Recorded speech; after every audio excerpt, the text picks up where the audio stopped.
कृष्णा दोस्तों, किशोरी क्रिएशन से मैं सपना शर्मा आप सभी का हार्दिक स्वागत करती हूँ आपके अपने चैनल पर। दोस्तों, आज के वीडियो में मैं आपके लिए वैशाख मास महात्म्य के तीसरे दिन की कथा लेकर के आई हूँ। इससे पहले के 2 अध्याय के वीडियो जो है मैंने मेरे चैनल पर डाले हुए हैं, आप उनको मेरे चैनल पर जाकर देख भी सकते हैं और श्रवण भी कर सकते हैं। दोस्तों, मैं आपको वैशाख मास महात्म्य के तीसरे दिन की कथा सुनाऊं उसके पहले मैं आपको कथा सुनाऊं उससे पहले भगवान श्री हरि के सबसे एक और प्रिय मंत्र के बारे में बता रही हूँ। उससे पहले मैंने आपको पिछले वीडियोज में भगवान श्री हरि के ओम नमो भगवते वासुदेवाय प्रिय मंत्र के बारे में जानकारी दी थी। आज जिस मंत्र की जानकारी दे रही हूँ वह भी भगवान श्री हरि विष्णु को बहुत ही प्रिय है। इस मंत्र का अगर आप जप करते हैं तो आपके सभी पापों से जो है आपको मुक्ति मिलती है और आपके सभी दुख जो है दूर हो जाते हैं। मंत्र जो है वो इस प्रकार है, ओम नमो नारायणाय। ओम नमो नारायणाय। यह अष्टाक्षर नारायण भगवान का मंत्र है। यह परम पावन मंत्र है। जिसके कानों में पड़ जाता है वह समस्त पापों से छूट जाता है। श्री मद् भागवत 6ठे स्कंद में ओम नमो भगवते वासुदेवाय, ओम नमो नारायणाय के ये दोनों मंत्र नारायण कवच में आए हैं। 18वें अध्याय में सुखदेव जी के एक प्रश्न के उत्तर में भगवान वेदव्यास जी बताते हैं कि ओम नमो नारायणाय यह मंत्र जो है कामनाओं को पूरा करने वाला है। भक्ति से जपने वालों को स्वर्ग और मोक्ष तक का देने वाला है। करके वैष्णवों के और सब मनुष्य मात्र के लिए प्राचीन काल में भगवान विष्णु ने सब वेद उपनिषदों में से दूध में से मक्खन की भांति सार रूप इस मंत्र को निकाला है। यह मंत्र निश्चय करके मनुष्य मात्र के लिए सब दुखों का नाश करने वाला है और सब सिद्धि को देने वाला है। हे मेरे महाबुद्धिमान पुत्र, यदि तुम सिद्धि चाहते हो तो इस मंत्र को जपो। पुराण में बताया गया है कि यह मनुष्य ओम नमो नारायणाय इस अष्टाक्षर मंत्र से विष्णु भगवान की पूजा गंध पुष्प आदि 16 उपचार से करे। अष्टाक्षर मंत्र सब पापों को हरने वाला है, सब यज्ञों को देने वाला है, सब दुख और दोष को शांति करने वाला है। ये अब जानते हैं वैशाख मास महात्म्य के तीसरे दिन की कथा। दूसरे अध्याय में हमने जाना कि नारद जी ने वैशाख मास जो है भगवान श्री विष्णु को अत्यधिक प्रिय है। मास में जल दान, छत्र दान, पंखा दान, अन्न दान सब दानों में उत्तम बताया गया और उसकी महिमा भी बताई गई है। साथ ही अन्नदान की भी महिमा बताई गई है। अन्नदान करने से मिलने वाले पुण्यों के बारे में भी बताया गया है। तो आगे तीसरे अध्याय में जानते हैं नारद जी बोले, जो मनुष्य श्रेष्ठ ब्राह्मण को पलंग दान करता है, ब्राह्मण की उस पर सुख से सुलाकर ठंडी ठंडी हवा की जावे तो संपूर्ण धर्मों के साधन से उसका शरीर निरोग रहता है। इस दान से सब ताप दूर हो जाते हैं, शांति मिलती है। वह मनुष्य योगियों से भी दुर्लभ पद को पाता है। जो मनुष्य वैशाख में धूप के थके हुए ब्राह्मण को सुंदर शमनाशक पलंग दान करता है, वह मनुष्य हे राजन संसार के जन्म मरण और वृद्धावस्था के कष्ट नहीं भोगता। उस पलंग पर ब्राह्मण के शयन करने से जीवन भर के जाने अनजाने किए हुए पाप नष्ट हो जाते हैं। हे राजेंद्र, जैसे अग्नि के स्पर्श से कपूर जल जाता है वैसे ही पलंग देने वाला मनुष्य निश्चय ही ब्रह्मपद पाता है। जो मनुष्य वैशाख मास में सैया दान करे वह इसी जन्म में सब सुखों को भोगता है। उसके कुल की वृद्धि होती है, कोई रोग नहीं होता, उसे बड़ी आयु, निरोगता, यश और धैर्य मिलता है। उस धर्मात्मा के कुल में 100 पीढ़ी तक कोई अधर्म नहीं होता। इस मास में दान आदि करने का अपार फल होता है। वैशाख के धर्मों को इस तरह करने वाला धर्मात्मा पुरुष सब भोगों को भोग कर अपना शरीर त्यागता है।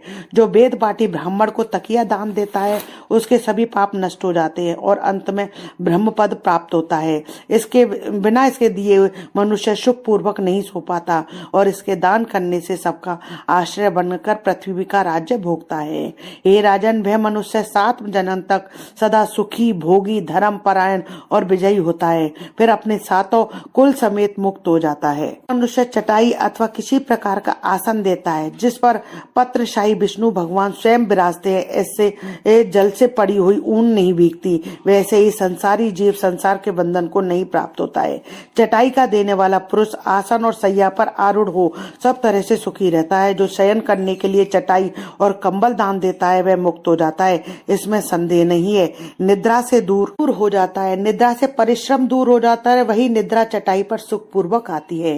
हे राजन, जो वैशाख में कंबल का दान करता है वह अकाल मृत्यु से छूटकर 100 वर्ष तक जीवित रहता है।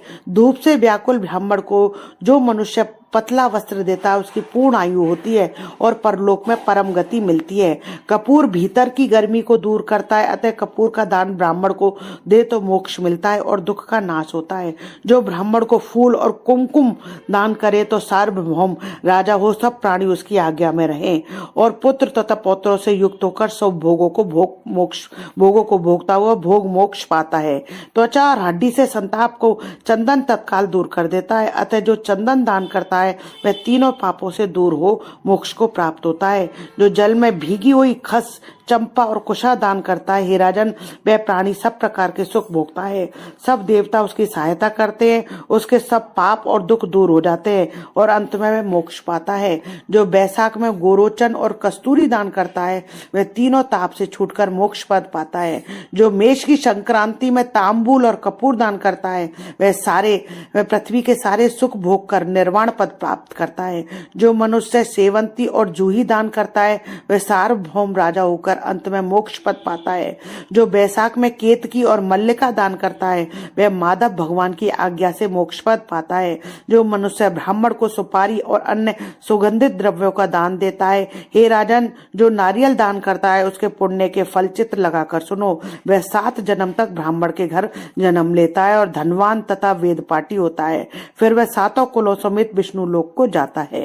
हे राजन, जो प्राणी विश्राम मंडप बना ब्राह्मण को देता है उसके पुण्य के फल को कहने की मेरी सामर्थ्य नहीं है। जो मनुष्य छाया मंडप बनवाकर भीतर बालू बिछाकर उसमें प्याऊ लगाकर देता है वह स्वर्ग लोक का स्वामी होता है। जो मनुष्य मार्ग में तड़ाक, कुआं, झोपड़ी बनवाता है वह बड़ा धर्मात्मा है, उसके पुत्रों से और क्या। जो मनुष्य कुआं, तालाब, मंडप और प्याऊ लगवाता है वह सद्धर्म करता है, यही उसका पुत्र है। संतान 7 प्रकार की है, इन 7 में से जो एक भी नहीं करता है वह मनुष्य स्वर्ग को नहीं जाता। उत्तम शास्त्रों का सुनना, तीर्थ यात्रा, सत्संग, जलदान, अन्नदान, पीपल का पेड़ लगाना, पुत्र होना, ये 7 प्रकार की संतान देवताओं ने कही है।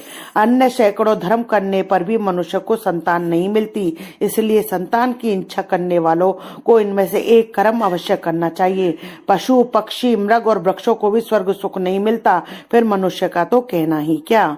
जो मनुष्य सुपारी, नागवल्ली, कपूर और अगर सहित पान दान करता है वह निश्चय ही शारीरिक पापों से मुक्त हो जाता है तथा यश, धैर्य और लक्ष्मी प्राप्त करता है।